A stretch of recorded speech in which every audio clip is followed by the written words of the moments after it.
Now I have one question that's been asked by many people. So here's Aaron, and also Drea has asked this in another form, and Elizabeth, 88M. And I'll read Aaron's, but the others, Drea's and Elizabeth, are virtually the same. I study animal behavior and have come to realize just how similar the human experience is to the experiences of other intelligent species in terms of relationships, grief, tolerance, altruism, deceit, communication, anxiety, empathy, and so on. Do you believe that animals might have souls too? And Elizabeth, for example, wrote, Dr. Weiss, from your research and experience, it shows that there are reincarnations for human. How about animals? Does reincarnation happen in the animal world? And I find, again, this is just my research, yes, animals have souls also.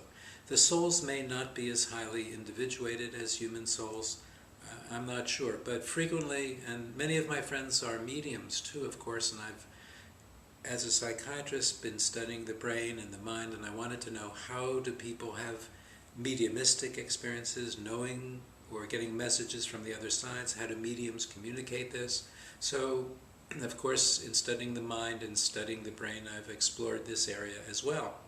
And frequently, animals or pets who have died greet us on the other side. It may not be an animal, it can be a loving relative like a grandmother or a parent. It can be a religious or spiritual figure, like a leading figure in your particular religion, maybe Jesus or Buddha or Krishna or Muhammad or Moses, or from whoever is in your religious tradition as well. But frequently it is a pet, an animal, a loved one, because animals, I believe, are here to teach many lessons to us. One of the lessons is unconditional love. Animals can teach that. Animals will sacrifice themselves for their owners oftentimes. People tend not to do that for each other. Animals, as we know, teach about love, unconditional love. And frequently they are meeting us on the other side. Many people have asked, well, if my pet was a cat, can it be a dog, can it be a horse? And I think, yes, there's a kind of progression through many different stages. Energy is energy, and consciousness is consciousness. And all sentient beings have an existence, have a soul, and can therefore reincarnate. I don't want to get into which is higher or lower, which is more advanced, less advanced, just that we all have souls. All living beings have souls. I won't go into the animal and plant question now, but just think about this, that plants also may respond to emotion. And there are many researchers, particularly years ago in Russia, where this research was going on, that showed plant consciousness as well. A very interesting area of research. Just a few more questions and then we'll end for this session. I want to read a comment from Glenn. Glenn said, I recently attended your Melbourne workshop, and I want to thank all of the people in Australia. The 3 workshops there in Melbourne and Sydney and Brisbane were marvelous and wonderful, and I'll most likely be coming back next March to do a more intensive 3-day workshop in Australia. Glenn said, thanks very much for coming all the way down here to share your experiences. I was curious if you can suggest a method for differentiating imagination from true visions or memories. I'll add that part. We did talk about this earlier. Oftentimes you can tell what's memory and what's not, because memory will have oftentimes emotion connected to it, or your symptoms improve, or you know facts and details historically that you didn't know consciously. But I think the method is practice, and I want to emphasize that, whether you're working with a CD or doing meditation or listening to soft music, the more that you practice without getting frustrated, the deeper and deeper you'll go, the more easily you'll be able to differentiate memory from imagination or fantasy or metaphor or symbol, because it can be a mixture of all of these things. And I think I'm using Glenn's question to make that point, that try to practice without expectation of outcome. If you're listening to a CD, for example, don't say, I have to have a regression. That will block it. Just accept and take whatever happens to you. You may have a mediumistic experience, that is, getting a message. maybe from the other side. You may have a healing experience. A symptom that you have might disappear. But I want to emphasize the importance of practice without getting frustrated. Be patient. It may take weeks or months, but the gains are well worth it. And along the way, you're learning how to relax, how to let go of stress, you're helping your immune system, you're becoming healthier.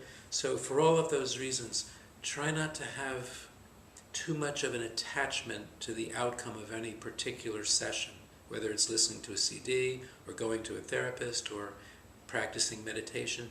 Just flow with it, accept what comes to you, trust the process.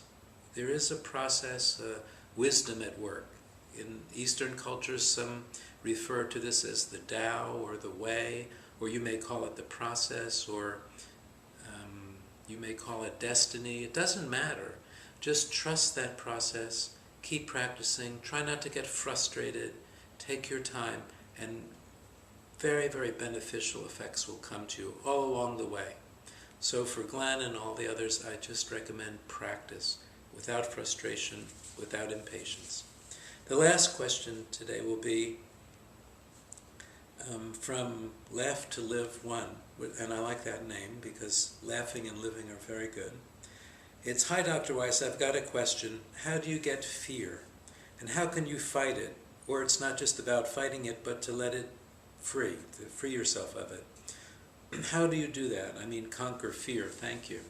I just want to mention this briefly because fear is one of our greatest difficulties and obstacles and blocks. Love dissolves fear.